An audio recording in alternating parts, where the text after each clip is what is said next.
Livro Experiências Mediúnicas e Eventos de Morte em sua relação com fenômenos de assombração, de Ernesto Bozano. Capítulo 9. Caso 9. Termino citando um caso muito conhecido porque foi recentemente publicado em revistas e jornais, mas que não posso me eximir de trazê-lo nessa breve classificação, sobretudo devido ao eminente personagem que o relata, o qual foi santificado pelo Vaticano nesses últimos tempos. Com isso, estou falando de São Giovanni Bosco. Se o caso com ele mesmo ocorrido, e análogo aos aqui considerados, fosse narrado por um biógrafo, teria seu valor provativo bastante diminuído, mas como é ele mesmo quem escreve, as coisas mudam de figura, e o caso se impõe à atenção dos investigadores de modo todo especial. O episódio contém um volume intitulado Aceno sobre a vida de Giovanni Luigi Comolo, volume publicado no mesmo Dom Bosco. Esta é a narração do fato. Parece-me oportuno observar que a razão pela qual a morte do Comolo causou grande impressão foram duas aparições do mesmo, após sua morte. Limito-me a expor uma, da qual foi testemunha um dormitório inteiro, acontecimento que fez grande barulho dentro e fora do seminário. Essa visita extraordinária aconteceu com um companheiro, de quem Comolo era amigo quando vivo. Eis o modo como o companheiro narra o fato, o companheiro que o autor, por humildade, cita em terceira pessoa, sem nominá-lo, era Dom Bosco. Nas nossas relações de amizade, seguindo o que tínhamos lido em alguns livros, acordamos de pregar um para o outro, e que aquele que primeiro fosse chamado Eternidade, traria notícias do outro mundo. Muitas vezes confirmamos a promessa, sempre colocando a condição a de Deus dar a permissão e de ser de seu desejo. Tal coisa foi feita como uma puerilidade, sem conhecer a importância, entretanto, entre nós sempre se leva a sério a promessa sacra e o fato de mantê-la. No curso da doença de Comolo, renovou-se a promessa e, quando ele morreu, esperamos o cumprimento, não só eu, mas também alguns companheiros que foram informados. Era a noite de 4 de abril, noite que seguia o dia de sua sepultura, e eu repousava ao meio-dia com alunos do curso de teologia naquele dormitório que dá para o pátio. Estava na cama, mas não dormia, estava pensando na promessa feita, e quase pressenti o que estava para acontecer, tomado por uma sensação de medo. Quando no bater da meia-noite ouviu-se um barulho no fundo do corredor, barulho que ficava mais sensível, mais sombrio e mais agudo na medida em que se aproximava. Parecia de uma carroça, um trem de ferrovia, e quase de um disparo de canhão. Eu não saberia expressar senão dizendo que formava um complexo de sons tão vibrantes e de um certo modo tão violentos a ponto de causar grande pavor a calar a boca de quem escutasse. Mas naquilo que se aproximava, deixava atrás de si rumorosas as paredes, o teto, o chão do corredor, como se fossem construídos de partes de ferro sacudidas por braço fortíssimo. Sua aproximação não era sensível a ponto de se poder medir a diminuição da distância, mas deixava uma incerteza como deixa um vapor, de modo que não se consegue saber onde se encontra em seu curso. Os seminaristas daquele corredor se levantaram todos, mas ninguém falou nada. Eu estava paralisado de medo. O barulho avança, mas sempre mais apavorizante, chegou ao dormitório, abriu violentamente a porta, continuou mais veemente o barulho sem que se visse nada, exceto uma languida luz, mas de várias cores, que parecia regular o som. Em um dado momento, de repente ficou tudo em silêncio, a luz ficou ainda mais forte e se ouviu distintamente a voz de Comolo, que, chamando 3 vezes consecutivas pelo nome o companheiro, disse: "Estou salvo." Naquele momento o dormitório ficou ainda mais luminoso, o barulho que tinha acabado de cessar se fez ouvir muito mais violento, quase destruindo a casa, mas logo cessou e cada luz desapareceu. Os companheiros saíram da cama e fugiram sem saber onde. Alguns ficaram em algum canto do dormitório, outros foram para perto de Dom Giuseppe Fiorito da Rivoli. Todos passaram a noite esperando ansiosamente o retorno da luz do dia. Eu sofri demais e foi tal o meu pavor que naquele instante teria preferido morrer. Daí começou uma doença que quase me levou para o túmulo e me deixou um pouco mal de saúde, de modo que não pude mais recuperar-me senão muitos anos depois. Deixo a cada um dos leitores fazer dessa aparição o julgamento que acreditar, advertindo primeiro, no entanto, que depois de tantos anos ainda há entre os vivos, testemunhas dos fatos. Eu me contento de tê-lo exposto em sua inteireza, mas recomendo a todos os meus jovens a não ter tais convicções, porque, em se tratando de relacionar as coisas naturais às sobrenaturais, a pobre humanidade sofre muito, especialmente em coisas não necessárias à nossa salvação.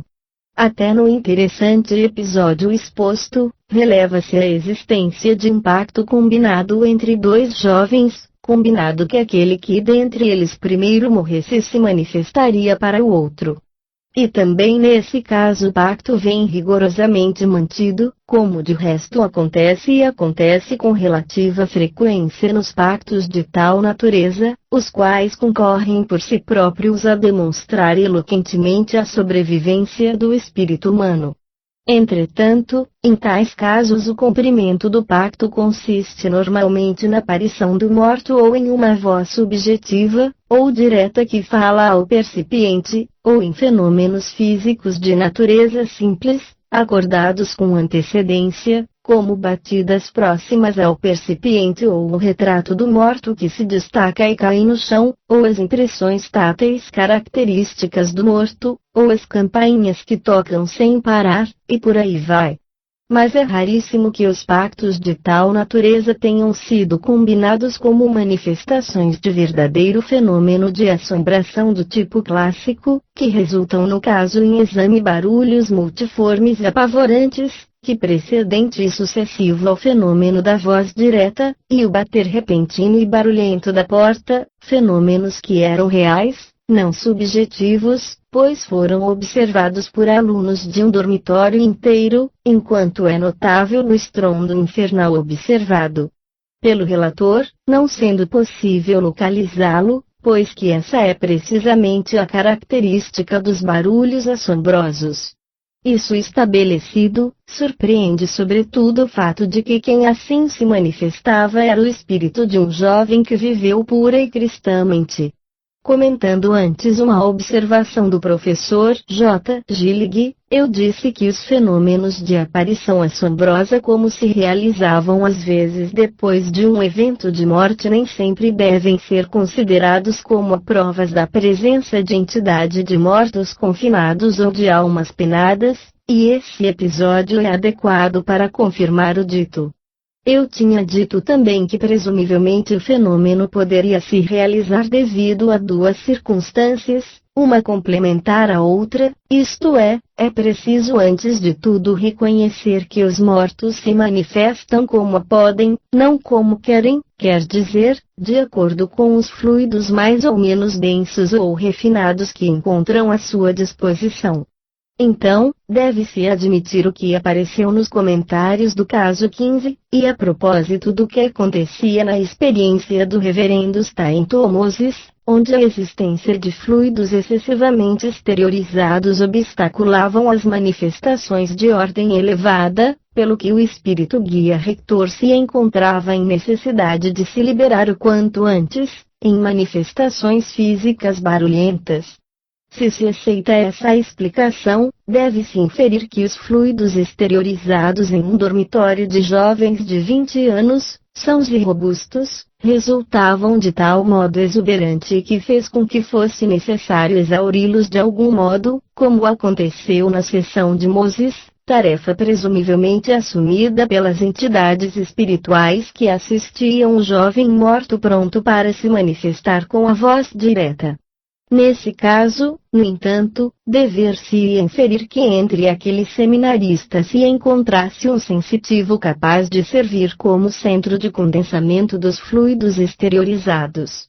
Todavia, Tal sensitivo deveria ser o próprio Dom Bosco, visto que em sua biografia se lê que quando jovem esteve sujeito por 3 anos a formas reais de assombração persecutória pessoal que, naturalmente, ele e outros atribuíam ao demônio, mas que atribuiremos, ao invés disso, a espíritos pouco evoluídos que, tendo encontrado à sua disposição fluidos exteriorizados, valiam-se destes para perpetrar brincadeiras de mau gosto àquele que lhes forneciam os fluidos. O teólogo seria, no livro Dom Bosco com Deus, assim relata. Quanto à guerra engajada pelo demônio contra Dom Bosco, nós possuímos boletins oficiais redigidos durante todo o curso da primeira fase, o que basta para fornecer uma ideia de toda a campanha, que durou 3 anos. O demônio exercitava sobretudo a própria influência contra o servo de Deus, impedindo-o de dormir. Às vezes era uma voz que gritava em seus ouvidos até ensurdecê-lo, outras vezes eram rajadas de vento que o envolviam em turbilhão. Mal se deitava, uma mão misteriosa puxava a coberta para si lentamente, até os pés, e, se ele a puxava de volta, pouco depois recomeçava. Quando acendia uma vela, o fenômeno cessava, para recomeçar logo que ficasse escuro. Uma vez, a vela foi apagada por um sopro de vento que vinha não se sabe de onde. Se ele adormecia, o travesseiro se agitava embaixo de sua cabeça. Ou mesmo a cama mexia, ou a porta rangia como se atingida por uma rajada de vento impetuosa. Os estrondos aterrorizantes no teto davam a ideia de numerosas todas de carros desenfreados. Algumas vezes, eram gritos desesperados que ressoavam no ar. Um padre corajoso quis velar no quarto, mas à meia-noite explodiu um estrondo infernal que o fez fugir rapidamente. Parece-me que o parágrafo citado basta para demonstrar que se o caso das manifestações post-mortem do falecido Luigi Comolo assumem um caráter de assombração, o que se deve às faculdades mediúnicas possuídas pelo próprio Dom Bosco, faculdades que eram combinadas à circunstância de se encontrar em um dormitório de jovens de 20 anos, adormecidos, que forneciam fluidos vitais em excesso, obrigando os espíritos coadjuvantes do morto, o qual vinha para o cumprimento de uma promessa, a dispersar o excesso de fluidos provocando fenômenos violentos, como, em análoga circunstância, o espírito guia de Moses tinha explicado, a fim de que o falecido Comolo conseguisse se manifestar com a voz direta ao amigo. Por outro lado, não é adequado o caso de observar ao reverendo teólogo e seria que, se fosse verdadeiro que quando o jovem Dom Bosco foi pessoalmente assombrado por manifestações análogas, encontrava-se na presença de uma guerra engajada pelo demônio contra o futuro santo, então em tal caso os fenômenos análogos de assombração que precederam ao cumprimento da promessa feita em vida pelo falecido Comolo deveriam, por sua vez, ser atribuídos logicamente ao demônio, visto que resultam idênticos no caso específico, e muito diferente dos anjos em si. Do ponto de vista geral, referente aos casos da terceira parte desse estudo comparativo, na qual se contemplam as relações existentes entre os fenômenos de assombração e as modalidades assumidas pelas manifestações de mortos logo depois da morte, observo que o caso em exame é único, que eu saiba, no qual as características de assombração tenham assumido formas clássicas de terror, lá onde normalmente, como já dito, se realizam fenômenos de tipo assombrador nas circunstâncias indicadas, eles resultam constantemente muito atenuados.